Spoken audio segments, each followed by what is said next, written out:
Hermanito Javier me puede colaborar. Mateo capítulo 6, desde el versículo 5 hasta el versículo, perdón, Mateo 6, sí, del 5 al 6.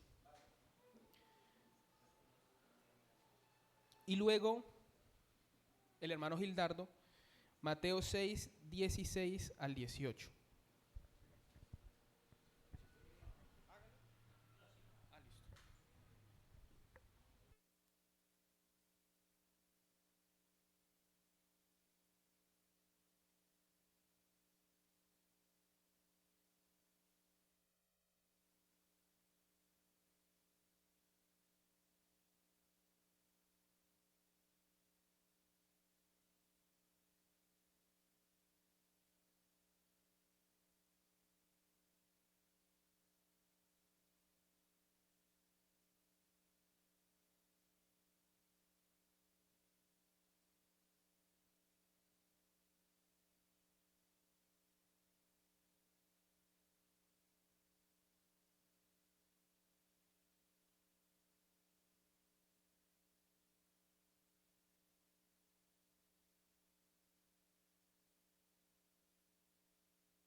Y en las esquinas de las calles para ser vistos de los hombres. De cierto os digo que ya tienen su recompensa.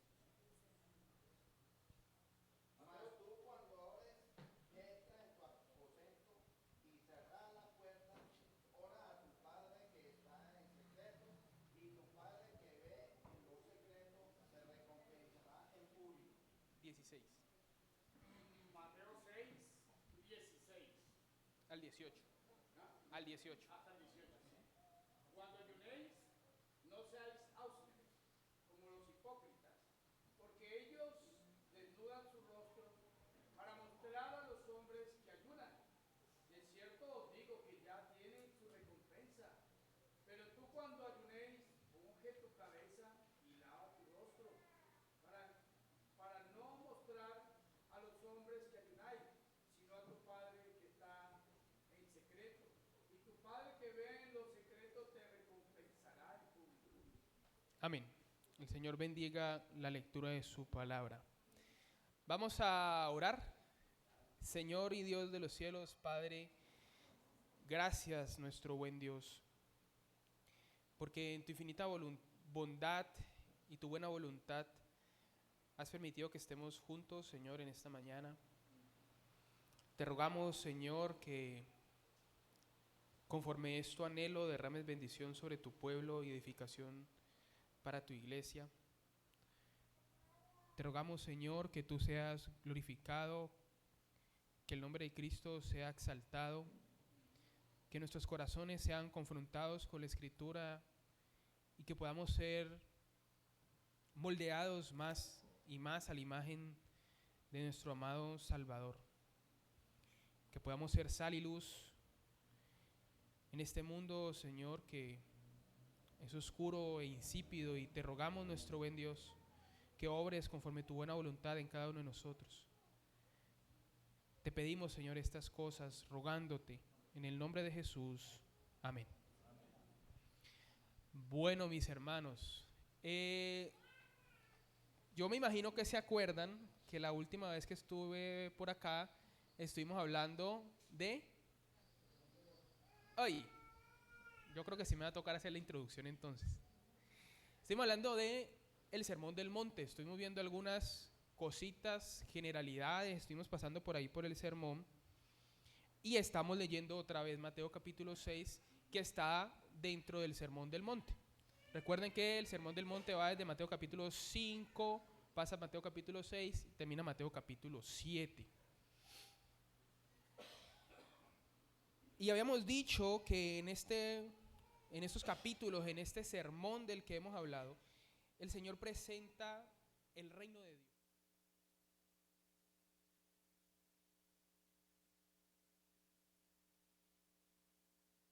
Importancia o qué relación tiene la ley con el reino, por ejemplo. Cuando Él dice, no he venido para anular la ley, he venido para cumplirla. Entre otras muchas cosas y preguntas, el Señor da respuestas e instrucciones acerca del reino en Mateo capítulo 5, Mateo capítulo 6 y Mateo capítulo 7. Y acabamos de leer una porción justamente de Mateo capítulo 6. Entonces, para que nos pongamos en contexto, el Señor ha presentado varias ideas ya, pero quiero que nos quedemos con algunas cuantas que son importantes para el día de hoy. El Señor ha dicho, por ejemplo, Mateo capítulo 5, que los ciudadanos del reino tienen la obligación de vivir vidas diferentes, de vivir vidas que impactan en el mundo, de ser, como dice el Señor, sal y luz. Mateo capítulo 5, versículo 16, dice la Escritura: así alumbre vuestra luz delante de los hombres, para que vean vuestras buenas obras y glorifiquen a vuestro Padre que está en los cielos. Entonces, habíamos dicho que una importante responsabilidad de los ciudadanos del reino es llevar gloria al Padre por medio de su testimonio. Es que por medio de sus buenas obras el Señor sea glorificado. Luego de decirles que ellos deben ser sal y luz, el Señor presenta algunos ejemplos en la ley y los profetas que estuvimos viendo. Que habíamos dicho que el Señor presenta la letra de la ley y luego presenta el espíritu de la ley, diciéndoles: vean, no se trata solo de no matar, se trata también de no enojarse, de no airarse en contra de su hermano. No se trata solamente de no adulterar físicamente con la mujer del prójimo, se trata de no codiciarla. No se trata solamente de pegarse a las leyes y las costumbres, sino de entender lo que Dios quiere de nosotros y hacerlo. El reino de Dios no trae una vida moral contraria a los valores de la ley de Dios. Al contrario, el Señor Jesús mismo ha dicho que Él ha venido para cumplir la ley perfectamente. Y la justicia que practican los ciudadanos del reino tiene que ser, en palabras del Señor Jesús, una justicia mayor que la que practicaban los fariseos en su tiempo. Dice Mateo capítulo 5 todavía, versículo 20. Yo les digo que si su justicia no fuera mayor que la de los escribas y los fariseos, no entraréis al reino. Entonces allí vemos al Señor después con los ejemplos que habíamos dicho: la ira, el adulterio, el divorcio, los juramentos, explicando esta justicia mayor de la que ha hablado. Y luego de esto, entonces tenemos a los ciudadanos del reino que tienen que ser sal y luz, que tienen que tener una justicia mayor que la de los fariseos. Acaba de decirles: miren, no se trata solo de esto, de esto y de esto. Ustedes tienen que preocuparse también por lo que Dios desea, digamos, más allá de solamente la letra de la ley. Y entonces ahí entramos, Mateo capítulo 6. Los ciudadanos del reino viven una vida diferente, tienen una justicia mayor que la de los fariseos. Y entramos en Mateo capítulo 6. Y si yo les pregunto, ¿de qué leímos? ¿Ustedes qué me responderían? ¿De qué leímos? De la limosna, de la oración. ¿Y de qué trata Mateo capítulo 6? De la limosna, de la oración y del ayuno. Eso diríamos de rapidón.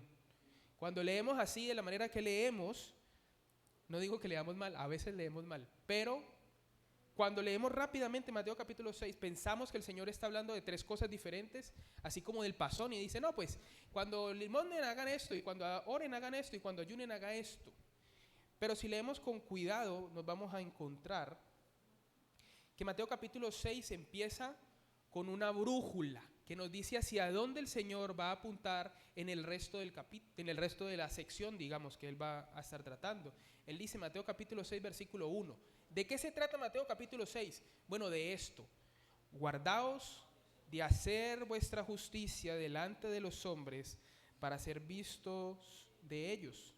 De otra manera, no tendréis recompensa de vuestro Padre que está en los cielos. Este es el punto central de esta sección. El punto aquí es que los ciudadanos del reino deben vivir estas vidas que son claramente diferentes, pero no viven estas vidas diferentes para ser vistos por los hombres. Viven estas vidas diferentes y practican esta justicia mayor que la de los fariseos, que va más allá, no para ser aplaudidos, alabados o exaltados por los hombres. Porque si lo hacen de esa forma, dice el Señor, no tendremos recompensa del Padre de los cielos. Entonces, en esta sección el Señor Jesús no solo va a hablar de limosnas, de oración y de ayuno, sino que se encarga de enseñarnos que la justicia del reino no solo importa, que en la justicia del reino no solo importa la forma, no solo importa el qué, no solo importa que ores, no solo importa que ayunes, no solo importa que des limosna, sino que también importa el cómo.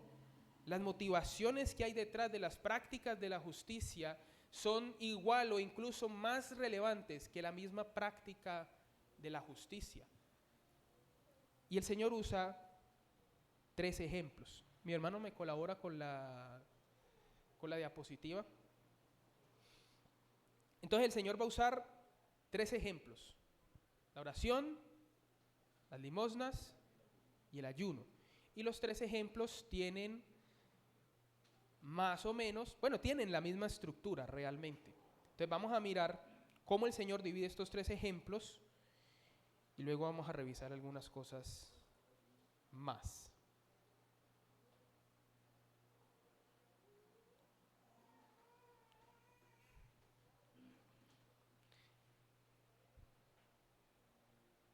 Bueno, si ustedes pueden ver en sus Biblias, tienen en mente las secciones, ¿no? Mateo capítulo 6, versículo 2 al 4 es el primer ejemplo.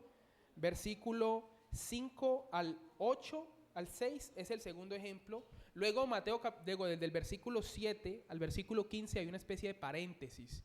El Señor sí se extiende en el ejemplo de la oración y Él sigue hablando, gracias.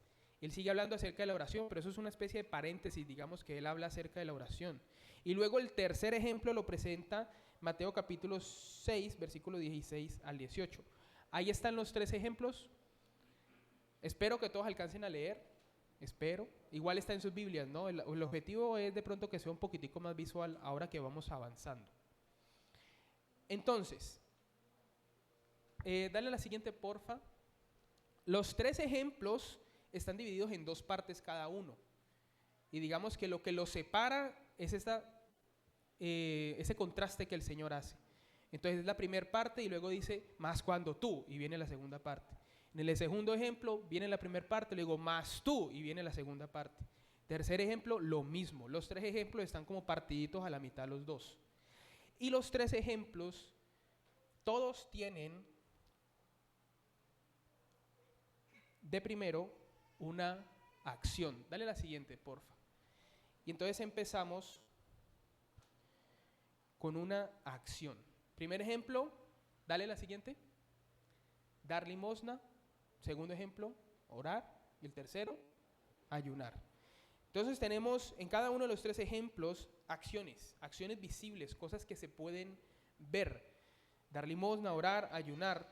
Las acciones son las cosas que ustedes pueden ver que yo hago, que yo puedo ver que ustedes hacen. En el caso en estos 3 ejemplos que el Señor presenta, las acciones que Él va a presentar no son acciones malas. Son acciones que de hecho si nos las dicen así de plano nosotros diríamos que son acciones buenas. O es que ustedes podrían decirme que orar es malo, o que ayunar es malo, o que dar limosnas o ofrendar es malo. No, cuando uno lee esas cosas son ejemplos positivos, son cosas que naturalmente, digamos, las vemos hacer y de plano pensamos que son buenas. Son acciones que externamente cuando las vemos o cuando ellos veían a otros hacerlas, comunicaban de alguna manera piedad, cercanía, una suerte de vida, digamos, muy espiritual.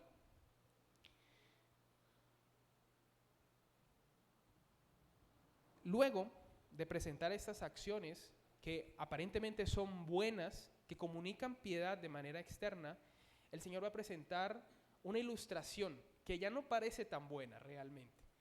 En el primer caso dice, que, dale la siguiente, que cuando dan limosna, los hipócritas hacen tocar trompeta delante de ellos. Que cuando oran, los hipócritas oran de pie y hacen oraciones largas. Y que cuando ayunan, los hipócritas ponen rostros tristes. Es más o menos la idea que se transmite para que los hombres los vean que están ayunando.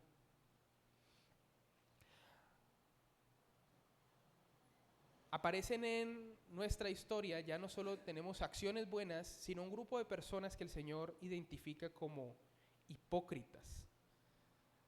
Son personas que cuando hacen todas estas obras de justicia, cuando ellos dan limosna, por ejemplo, ellos no están buscando ser generosos. Ellos están buscando que la gente vea que son generosos, aparentemente. Que cuando están orando, ellos no están buscando comunicarse con el Padre.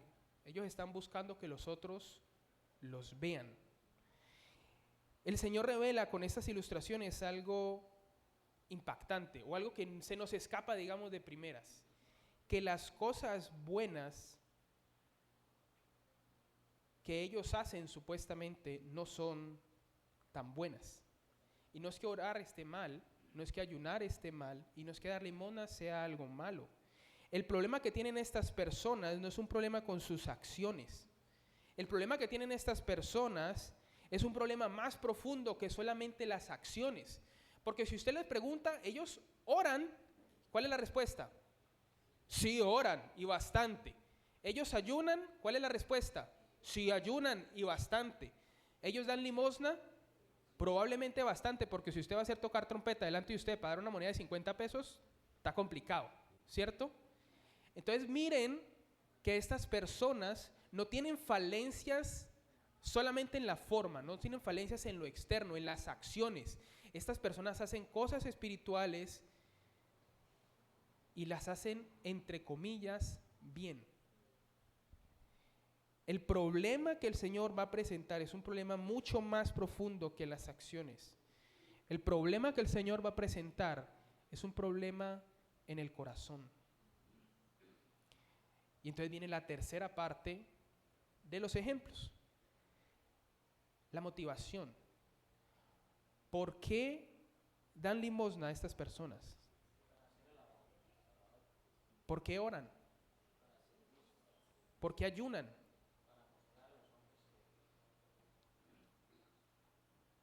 Lo que los motiva a orar, a ayunar, a dar limosna, en todos los tres ejemplos es algo similar, para ser alabados o vistos de los hombres.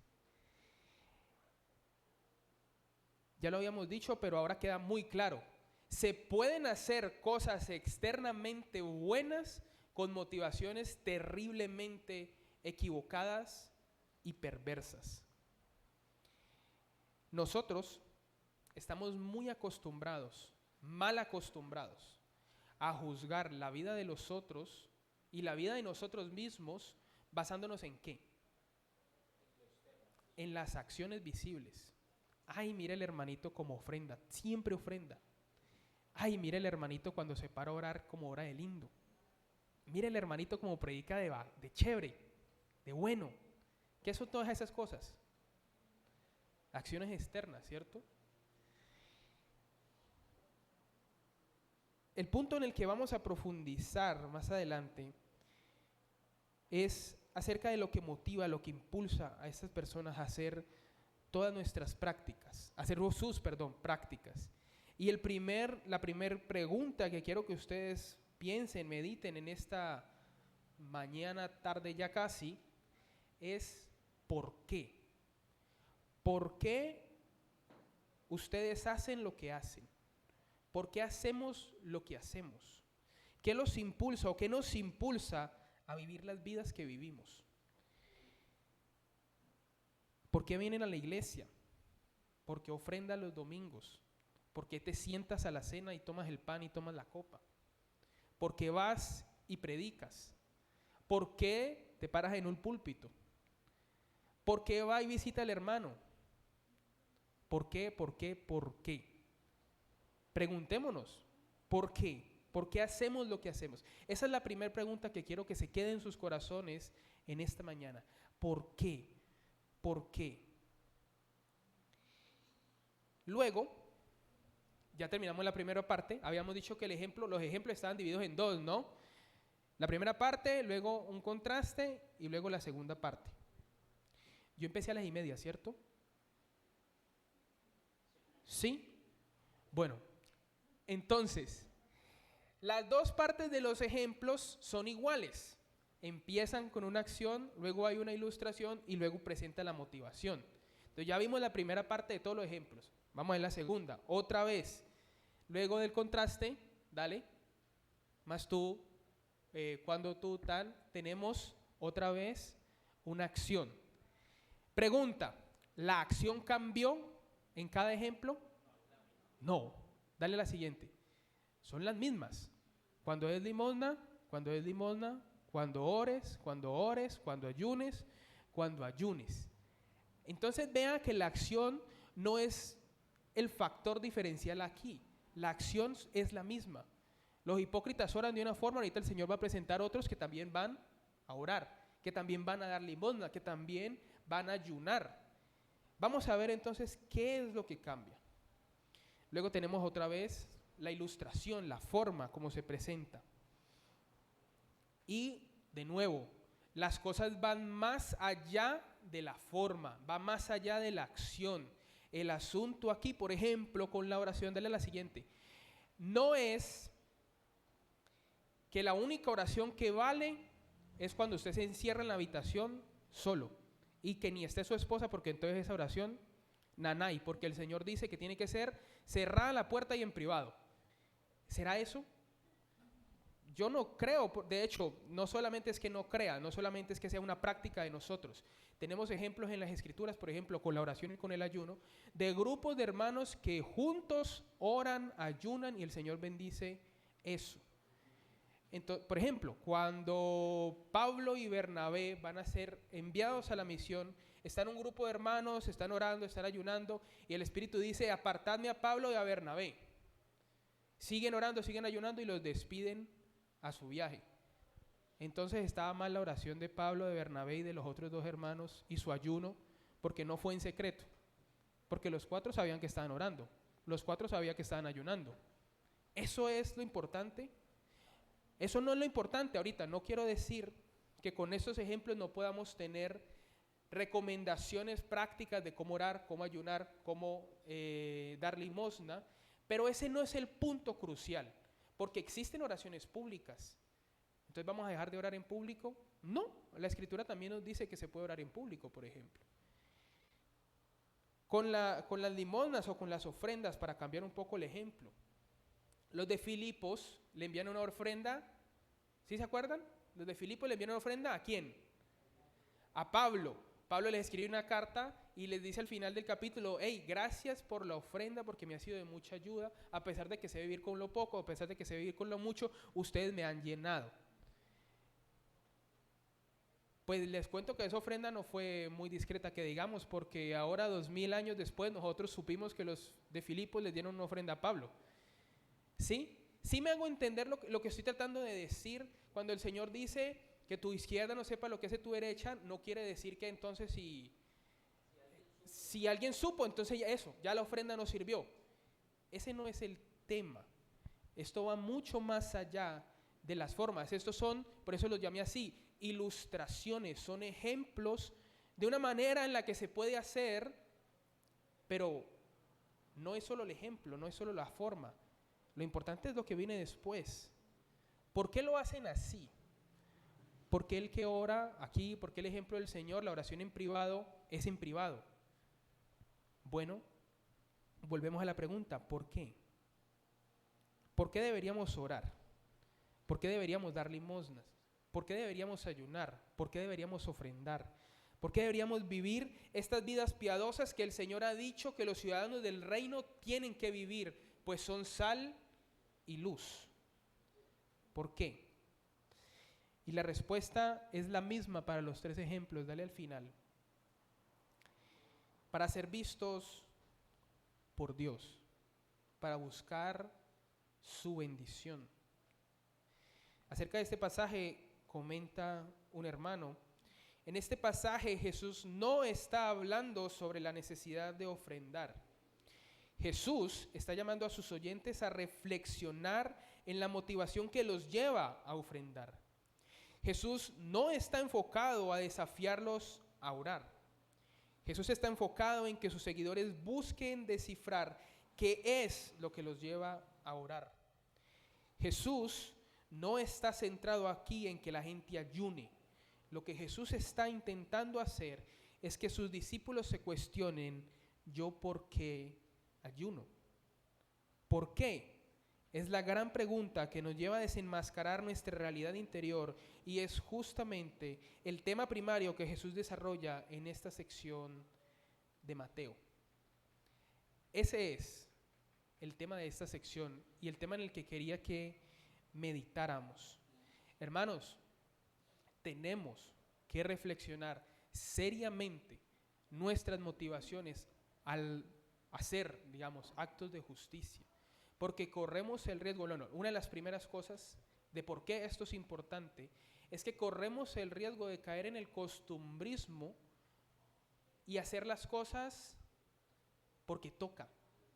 Porque hoy es domingo, entonces me levanto a la misma hora, hago el desayuno, me baño, me visto, me siento en la silla que siempre me siento, recibo mi pedazo de pan y me tomo mi copita de vino, y yo ni sé, ni me acuerdo, ni medité, ni pensé por qué hago lo que hago.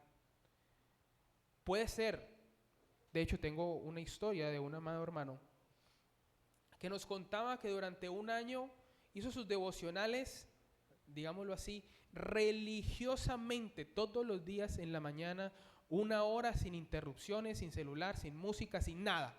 Él y su Biblia, estudiando juiciosamente la Escritura.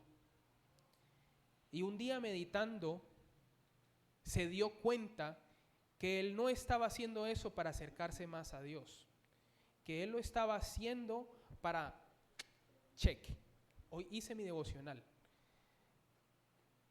Hermano, la vida del reino no se trata de hacer cosas, las incluye porque hay que hacer cosas, pero la vida del reino, lo habíamos dicho hace días, se trata de la unión vital que tenemos con Cristo. Se trata de acercarnos más a Jesús. ¿Oras porque toca orar o oras porque quieres acercarte más a Jesús? Y toca orar, o sea, hermanos, si no oramos, póngase en el calendario la fechita, la hora y hágale. Pero tenemos que mantener en nuestras mentes, en nuestros corazones, que lo que nos lleva a orar es esto, es la búsqueda del rostro de Dios, es la búsqueda del Padre que está en lo secreto y su bendición. Eso es lo primero. Pensar, meditar seriamente, concienzudamente en las motivaciones de nuestro corazón nos va a ayudar a que evitemos caer en el costumbrismo y vivamos una vida espiritual fría debido a que no hacemos las cosas para buscar a nuestro Señor. La otra razón por la cual esto es importante es que cabe la posibilidad real de que haciendo muchas cosas hayamos sido engañados y confiemos en las cosas que hacemos como si eso fuera el sello de nuestra salvación. Mateo capítulo 7, y no lo digo yo, lo dice el Señor. Mateo capítulo 7, llegan unos hombres, sí, leámoslo, Mateo capítulo 7, versículo 21. No todo el que me dice, Señor, Señor, entrará en el reino de los cielos, sino el que hace la voluntad de mi Padre que está en los cielos. Muchos me dirán en aquel día, Señor, Señor, ¿no profetizamos en tu nombre? Y en tu nombre echamos fuera demonios, y en tu nombre hicimos muchos milagros. ¿Qué habían hecho estas personas? Cosas, acciones visibles. Cuando el Señor les dice, nunca los conocí, ellos respondieron, pero nosotros hicimos cosas. Nosotros orábamos, nosotros ayunábamos, nosotros íbamos y veníamos y orábamos y profetizábamos y sacábamos demonios y nos movíamos. Y de manera muy interesante, la respuesta del Señor no es mentirosos. Ustedes nunca hicieron eso. ¿Eso es lo que el Señor les responde? El Señor les dice, no se trata de eso. Entonces les declararé, nunca los conocí.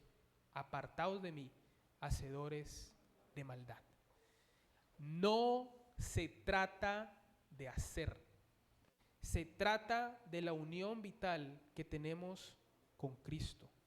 Amigo, si tú crees que tú tienes una relación con Jesús porque haces cosas, estás equivocado y estás camino a la condenación del infierno. El reino, el evangelio, se trata justamente de lo contrario, que a causa de la obra de Cristo no es necesario que presentes tus obras delante de Dios, sino solamente por la fe en Él. El Señor Jesús te invita hoy, cree en mí y serás salvo. Las obras solas no salvan a nadie. Entonces, primera cosa por las cuales las motivaciones son importantes, corremos el riesgo de caer en el costumbrismo y hacer las cosas sin fervor, hacer la obra del Señor sin buscar al Señor de la obra. Segunda razón por la cual analizar nuestras motivaciones es importante es porque puede ser que hayamos sido engañados y creamos que por hacer cosas entonces podemos entrar al reino. Y no se trata de hacer cosas. Y por último, otra cuestión importante es que en el día final, no solamente las cosas que hacemos van a ser probadas por el fuego.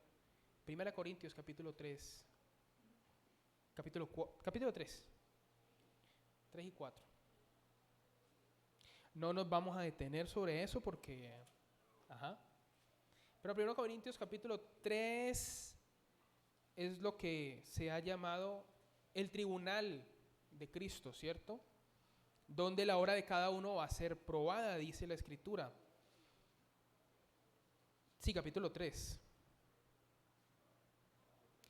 Versículo desde el 13. Dice, la obra de cada uno se hará manifiesta, porque el día la declarará, pues por el fuego será revelada, y la obra de cada uno, sea cual sea, el fuego la probará. Si permaneciere la obra de alguno que sobreedificó, recibirá recompensa. Si la obra de alguno se quemare, él sufrirá pérdida, si bien él mismo será salvo, aunque así como por fuego.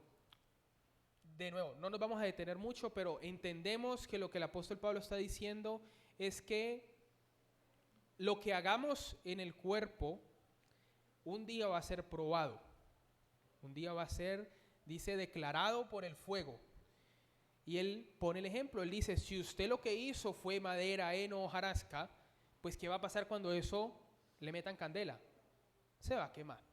Pero si usted edificó con piedras preciosas, oro, pues lo que va a pasar es que va a permanecer. Y entonces él dice, si la obra de alguno permanece, recibirá recompensa. Y si la del otro se quema, recibirá pérdida. Eso es lo que dice. Y aclara el apóstol, no se trata de la salvación, se trata de recompensa.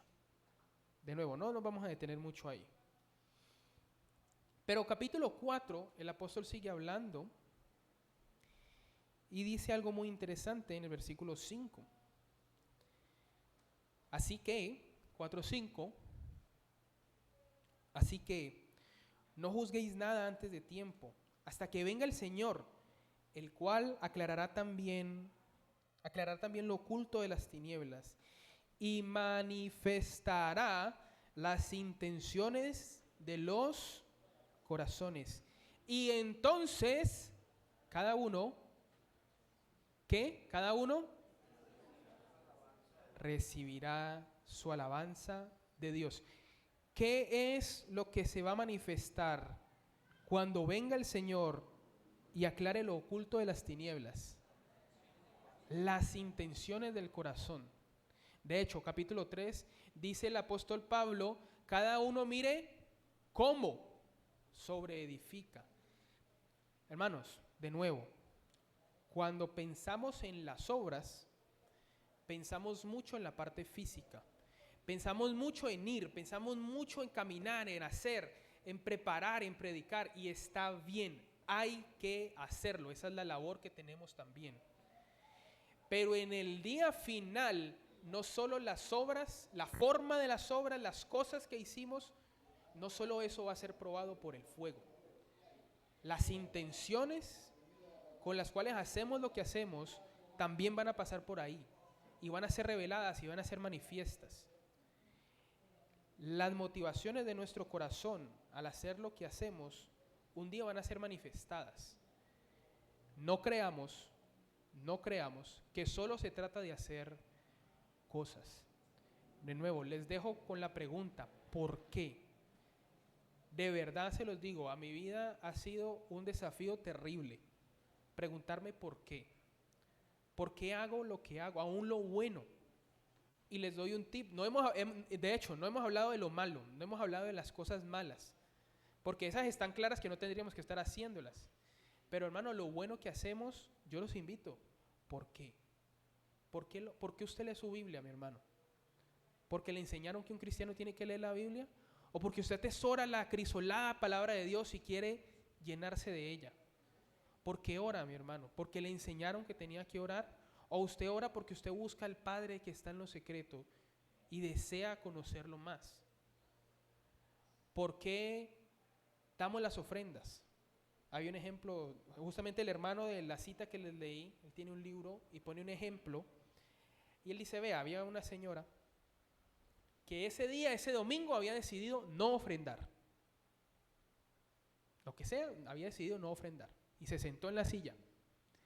Y ese día se paró el pastor y dijo, vamos a recoger una ofrenda especial para yo no sé qué vaina. Y el pastor mismo recogió la ofrenda. Y la hermanita le empezó a latir el corazón rápido, porque ella había decidido no ofrendar. Y a causa de la pena que sentía de que su pastor iba a pasar y ella no iba a echar el dinero en la bolsa, ella esculcó en el bolso y sacó el billete de 100,000 que tenía y ¡tan! Lo echó. Hermanos, a la luz de lo que hemos visto, esa obra, si la hiciéramos, no es el punto, pero si quisiéramos clasificarla como heno o como piedras preciosas, ¿qué sería? Y es un billete de 100,000. ¿Sí me hago entender? ¿Sí está claro el punto? ¿Por qué? De pronto lo mejor para esta hermana en esa situación hubiera sido no ofrendar, aunque parezca anticristiano. Pero es que si las motivaciones no están alineadas con lo que Dios requiere de nosotros, no. Tenemos que profundizar, mis hermanos, en un entendimiento de nuestra vida que va más allá de las cosas que hacemos. En un entendimiento de nuestra vida que indaga en nuestro corazón y se pregunta, ¿por qué, Señor? Sí. Vamos a orar y roguemos al Señor que nos ayude, porque es una lucha de todos. Es una lucha de todos nosotros. Pero es importante que estemos